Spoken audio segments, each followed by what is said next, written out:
Everything has changed. There's been a tremendous change. I mean, millions of people have gone back home. That's a huge change.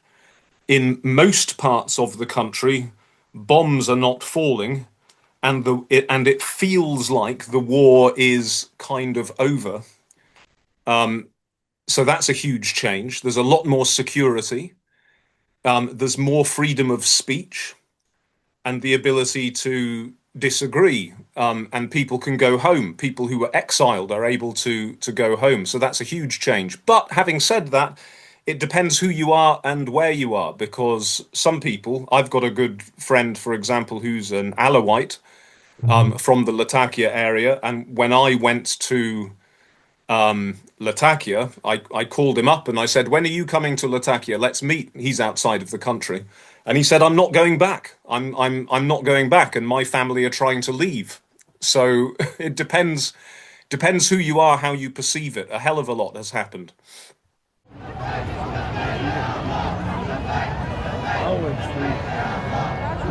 I think there is still a great deal of hope, and what gives me some hope is actually the enthusiasm of most Syrians. Most Syrians are still really optimistic about it. I mean, I went to Syria a year after the liberation. On one visit was a year, almost exactly a year after the liberation. And I saw people arriving in the airport with the revolutionary flag, wearing the revolutionary flag. So the symbolism was still important to them. Having said that, I think there is a lot of disappointment now, increasing disappointment. Certainly, members of minorities, to use that uncomfortable expression, Alawites and Druze in particular, a lot of whom felt comfortable at the beginning. At the beginning, they thought this is going to be okay, but then after the massacres in March in Latakia, on the coast, and then further massacres in July in Sweden, most members of those communities now feel very worried, very disappointed, unsafe. There hasn't been a proper transitional justice program, although now more people are being arrested. So a lot of tensions are bubbling in society. The book is called The Blood Between Us, and there is blood, bad blood between lots of different communities in Syria and individuals. And there hasn't been an organized effort to deal with that. And as a result, we're seeing riots, we're seeing ongoing sectarian violence, a lack of law and order. People don't really know what the law is, and increasing desperation about the economy, I think. I mean, of course, we started off from a very low point. At the moment when the regime fell, the economy was completely destroyed. And most of the country was rubble, and a lot of the country still is rubble. Not that much has been done. Things have improved, but not as much as people would have wanted. And life is very difficult, and this is one reason why anger is bubbling in Syria. يتضررون من نجاح سوريا حاليا وربما تضيق عليهم السياسة. Well, not nearly enough. I mean, at the moment, there is a lot more freedom in effect than there was in the past under Assad.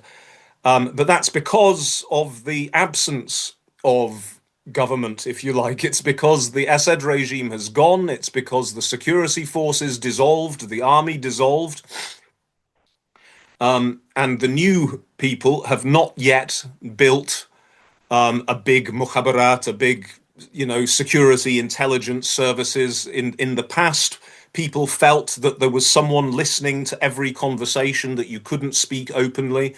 And now people feel that they can speak. So the place feels much freer. It probably doesn't in Sweden. It probably doesn't if you're an Alawite who is scared in Hummus. But for most people, it feels a lot freer.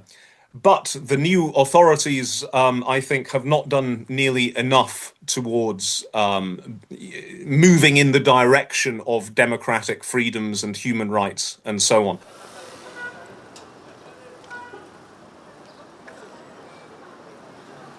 Nobody expects there to be immediate, real elections in Syria. because it's just not possible, because there are millions of people not at home. We need a census. We need to do some basic rebuilding and get the electricity back on and things like that before Syrians can have real national elections.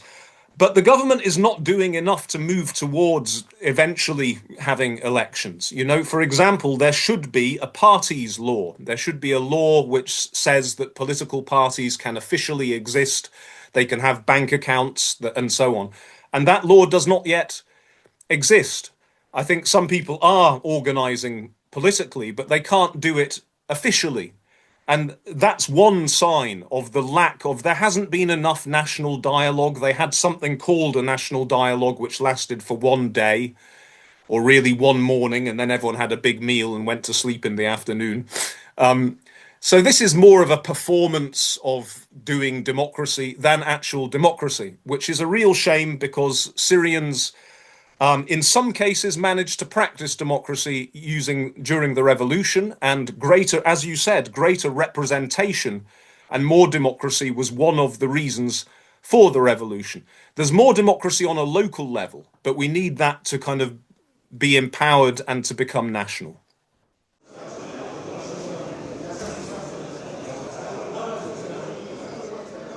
Some good work has been done, and there is a national commission for the missing and a national commission for transitional justice, and there are some very good people working in those commissions, and they've reached out and made contacts with some civil society groups. So that's positive, but it just hasn't been enough.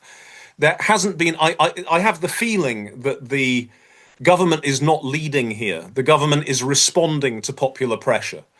That when they feel that people are getting angry because nothing is being done about this, then they kind of, okay, we'll set up something, we'll do something. But they should be leading much more.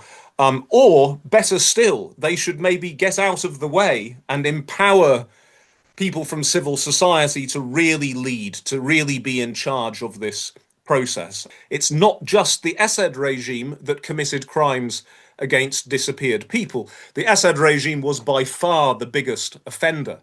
I mean, you know, hundreds of thousands of people disappeared in the Assad regime's prisons, but also tens of thousands disappeared in ISIS prisons. And many disappeared in SDF prisons, and some disappeared in Hayat Tahrir al-Sham prisons, you know, the prisons that belonged to the current rulers when they were in Idlib. So transitional justice doesn't necessarily mean punishing everybody, but it does mean exposing the truth and putting in place measures which mean that this kind of thing will never happen again.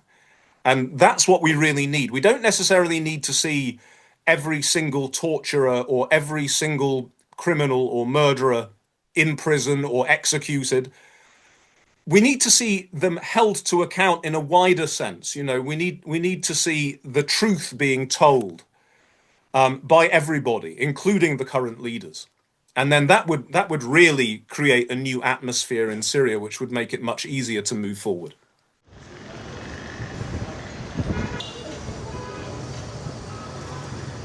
It'll never be possible to uncover every truth, all of the truth, every aspect of the truth, of course not. But it still is very possible to uncover a great deal of truth.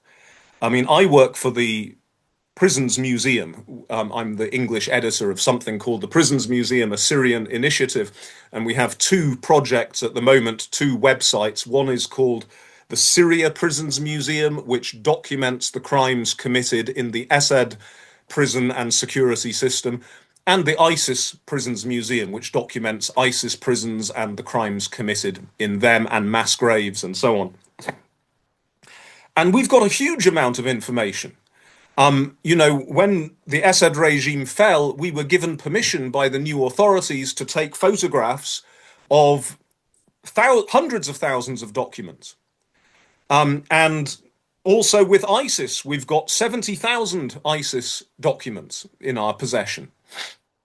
And there's audio files and video, and there's correspondence between different branches of the Assad security system, and so on. There's a huge amount of information which, if properly gathered, properly protected, and properly analysed, all of this information does show us, particularly about the Assad regime, who did what, how it was organised. There was a very clear bureaucratic chain of evidence, chain of responsibility.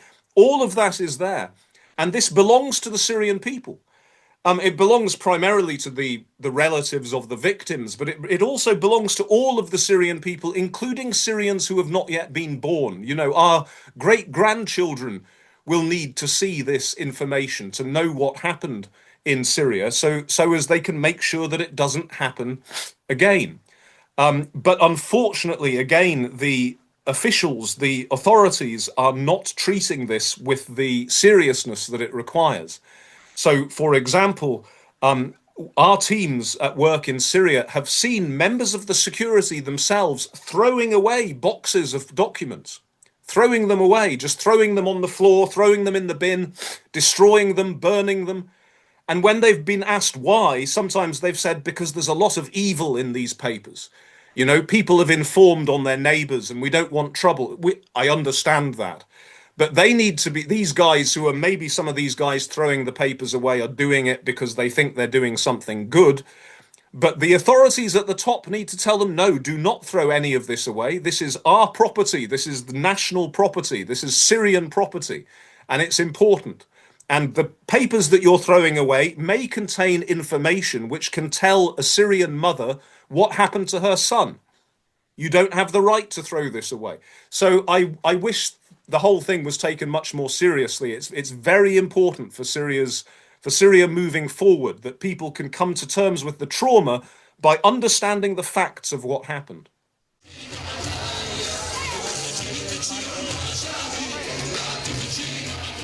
I think the Syrian diaspora can play a huge role in the future. I mean, most Syrians who left have kept in, as you say, have kept in close touch with what's happening in the country. Of course, not all of them are going to go back. I think a lot of Syrians who are living in more difficult circumstances in Turkey, in Lebanon, will go back. And some of those in Europe want to go back. I've met some who've gone back.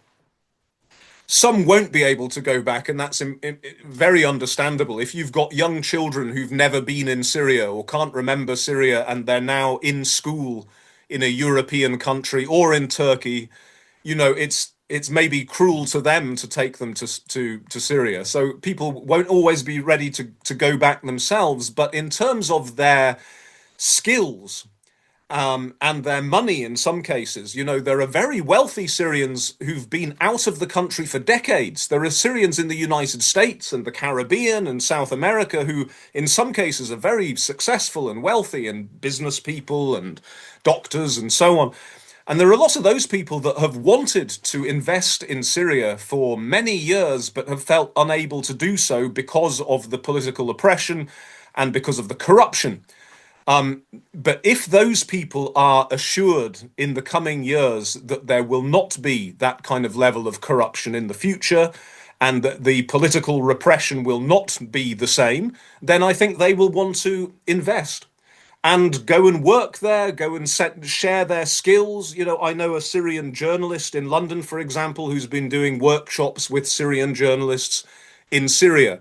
And I know there are Syrian doctors from outside who go and do workshops with doctors in Syria and bring equipment and bring new knowledge. So I think the diaspora has a huge role to play, and I think it will play it.